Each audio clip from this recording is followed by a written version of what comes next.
స్థిరపరచావే నీకు వందనమయ్యా. పూర్ణ మనసుతో ఆరాధించు, పూర్ణ ఫలముతో ప్రేమించేదన్.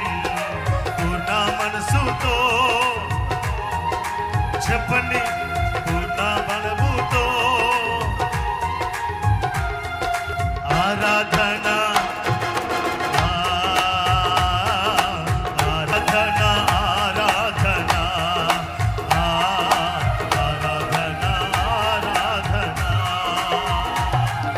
ప్రేమించేదన్ అధికముగా ఆరాధింతున్ ఆసక్తితో